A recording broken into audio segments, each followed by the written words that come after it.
Zhuge Guanyu'ni Huarun yo'liga avatishning haqiqiy sababi nima?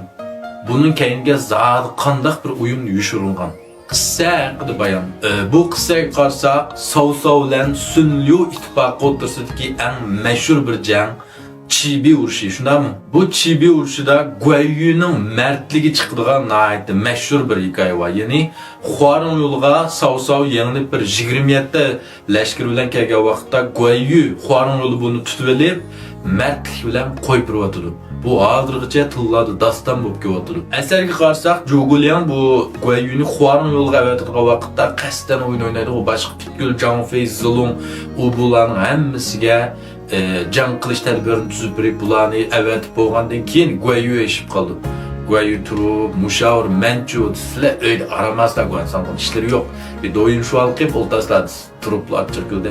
Har qanday bir jangda men bularning kayni qilib baxmagan. Bugünkidek jang yeni 100 yıldımı bir görülmeydiğen tursa, bugünkidek bununda kattı fırsatmen qanday qo'ldim bir aytış. Asli sizlarni qo'y bir muhim yeg evetmekdim. Baş Huarun yo'lga, lekin Cao Cao qo'ygan burungi sadoqatmandir tufaylidan, baş mardlik bilan Cao Cao'ni qo'yib beribdi. Bizning cho'ng ishimizga daxliyat tushib qo'yamki deymaydi.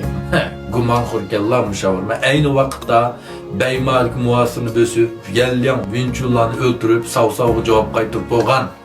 Unda deb ketmasdan bo'ldi. Maqla, asli bir tilxat yozib beray. Hozirda deb tilxatni yozdirib oldi. Uning keyindan Guanyu Huarun yo'liga mangdi. Bu gap chiqib bo'lgandan keyin Liu Bei darhol Zhuge Liangga dedi, "Maash qamlashmadi bu qanday gap?" desa, Zhuge Liang turib ketdi. Men oqshomda palsep papqan, qarsam Cao Cao bu jangda bizning qo'limizda qat'iy bo'lmaydi. Shu an Guanyuga bir fursat berilib, bu mardlik qilib Cao Cao'ni qo'yib bervasin, bu ishi keyinchimi endi tillar daston bo'ldi deb. Bu gap anglamoqda nihoyat bir yaxshi, o'rinliq gapda qilgan bilan o'ylab qo'ygan. Navodi Cao Cao'ni o'ldirib etib qasdi Guanyu. Rasla öldürmeydiğen bir niyet olsa, o atayda bu can ki birinci sanığın Guanyu'nun evetinin nemi orni halkan birisinin evetsek, min evetsin buldu şuna mı? Evetler berip ondak bir dağda oğula varan çurun salsa, onun kendi Cao Cao'nu öldürmeyden bir korkutup kaçırmazsan tügüdey deyip, maçta da uğurlar tüs buldu gayş. Hem bu Guanyu'nun evetinin çukur bir məqsidi var bu yada. Hem de bu kıssada Liu Bei Zhuge Liang'ın ekegenden keyin eklipler bunu yüzünün keynikli işkinci orunga leşkiri muşavir qilib qo'ydi, shundaymi? Endi bundaq bir shirkatda masalan bir odam yangidan keliblar, shundaq cho'ng masalan Zongjinli bo'lsa, buning qo'llastidikilar bo'libmi, bu shirkatning boshdan oxir gullangan vaqti noldan boshlab bilga ajr qatqanlar albatta qoyil bo'lmaydi-da buningga. Sening gapingni anglamizmadi. Buning qarsak kimdan bir qoyil emas, Guanyu Zhang Fei. Endi bu umum jihatda bu Zhang Fei qarsak, bu Zhang Fei uşaq xatolik tugmaydigan, lekin cho'ng xatolikni sodir qilmaydigan bir personaj. Ya'ni bu yerda bu Liu Bei bilan Guanyuning kayindilamaqdi. Shu ikkisi qoyil bo'lsa, bu Zhang Fei'ning ortiq gapi yo'q. Eng qoyil bo'lmaydigan kim? Guanyu.